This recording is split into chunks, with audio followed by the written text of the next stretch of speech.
यहाँ उनकी याद में आए हैं। मुझे अपने अनुभव से मालूम है कि एक शहीद का परिवार उसकी शहादत को कभी भूल नहीं सकता। वो उस शहादत को अपने दिल में रखता है हमेशा के लिए,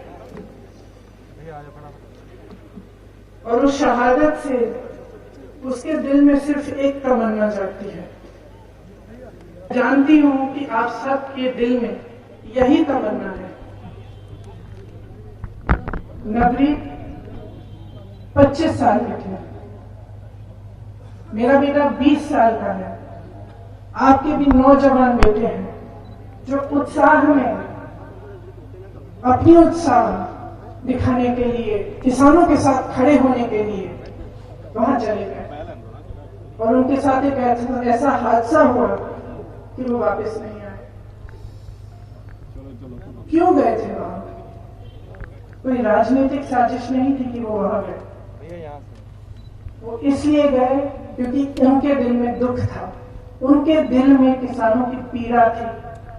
उनको मालूम था कि जुल्म हो रहा है, और गुरु गोविंद सिंह जी ने कहा कि जुल्म करना पाप है, लेकिन जुल्म को सहना उससे भी बड़ा पाप है।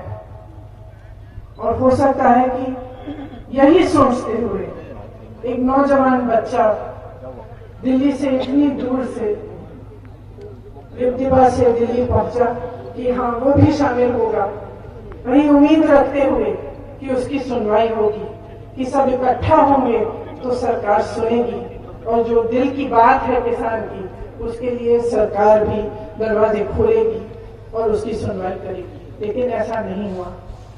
और मैं ये कह सकती हूँ कि आज अगर सबसे बड़ा जुल्म हो रहा है, हाँ ये 3 कानून हैं जिनको सरकार वापस लेना नहीं चाहती और उसको वापस लेना चाहिए।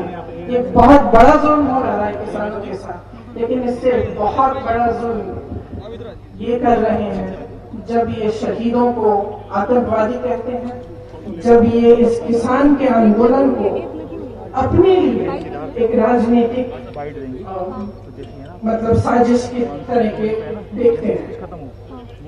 ये बहुत बड़ा जुल्म है, क्योंकि अगर एक नेता देश के किसान, देश के गरीब, हर देशवासी का दर्द नहीं सुन सकता, अगर जब आवाज उठाए तो वो उसको तरह तरह के नाम कहलाए जाते हैं, लेकिन कभी ये नहीं कहा जाता कि हाँ तुम मेरे साथी हो, मेरे देशवासी हो, तुम्हारे दिल में दर्द है और मेरा दर्द है, आओ मैं तुम्हारी बात सुनूंगा। अगर वो नेता ऐसे नहीं कर सकते तो कुछ काम के नहीं रहे। ये मौका नहीं है कि हम राजनीतिक बात करें, लेकिन हम ऐसा जुल्म सह नहीं सकते। जो सच्चाई है वो सच्चाई है। ये कोई राजनीतिक आंदोलन नहीं है, ये एक सच्चा आंदोलन है, आपका आंदोलन है, किसानों का आंदोलन है, इस देश के एक एक वासी का आंदोलन है। इसीलिए मैं आज यहाँ आई, क्योंकि मैं इस परिवार को कहना चाहती हूँ कि आप अकेले नहीं हैं। आपके साथ इस देश का एक एक देशवासी खड़ा है, चाहे वो किसी भी धर्म का हो। इस देश के कोने कोने का किसान आपके साथ खड़ा है, हम आपके साथ खड़े हैं। आज मेरे साथ यहाँ आए हुए हजारों कांग्रेस के पश्चिमी उत्तर प्रदेश के कार्यकर्ता आपके साथ हैं, और मैं सरदार हरदीप सिंह जी को कहना चाहती हूँ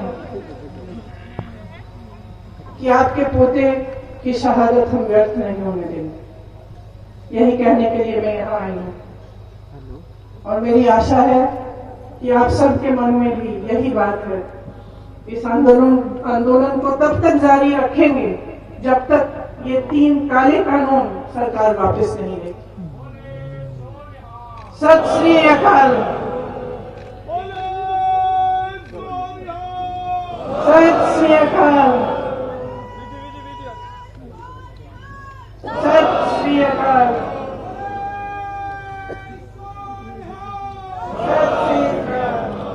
मैंने परिवार से बात की, दादाजी से भी, पिताजी से भी बात की, उनका स्पष्ट ये कहना है कि एक न्यायिक जांच होनी चाहिए, निष्पक्ष जांच होनी चाहिए।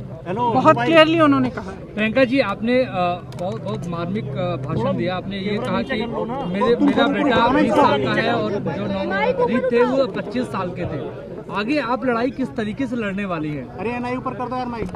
देखिए, मैंने वहाँ भी कहा कि हम पूरी तरह से किसानों के साथ खड़े हैं, नवनीत जी के परिवार के साथ, उन सब के साथ और उन सब किसानों के साथ जो आज भी इतने दिनों बाद, महीनों के संघर्ष के बाद दिल्ली के बॉर्डर पे बैठे हुए हैं। मैंने वहां भी कहा कि सबसे बड़ा जुल्म ये है कि हमारी सरकार, देश की जो सरकार है, वो पहचान नहीं रही है कि एक सच्चा संघर्ष है। इसमें कोई राजनीतिक साजिश नहीं है, कोई नेता इसके पीछे नहीं है, कोई पार्टी इसके पीछे नहीं है। ये दर्द है किसानों का, देशवासियों का दर्द है। इस दर्द को पहचानना पड़ेगा, इस दर्द का आदर करना पड़ेगा। और अगर इसका आदर नहीं किया तो ये होगा कि तमाम किसान इकट्ठे हो जाएंगे। देश भर में आपने देखा है, पूरे पश्चिमी उत्तर प्रदेश से आज कितने लोग आए हैं यहाँ मेरे साथ। मैंने उनसे कहा नहीं कि मैं यहाँ आ रही हूँ, खुद आए हैं। कम से कम 300-400 गाड़ियां हैं। क्यों आए हैं ये लोग?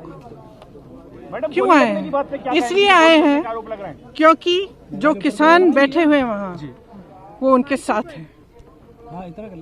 तो पूरा देश इनके साथ है। जो नेता ये पहचान नहीं सकता, वो बहुत बड़ी गलती कर रहा है।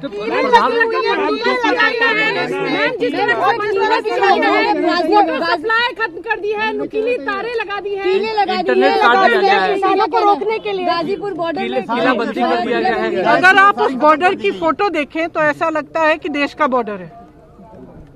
इस तरह से उन्होंने वहां पे इन्फोर्समेंट किया हुआ है, री इन्फोर्समेंट किया हुआ है। किस लिए? क्या कह रहा है ये किसान? कौन सा आतंक फैला रहा है? क्या कह रहा है?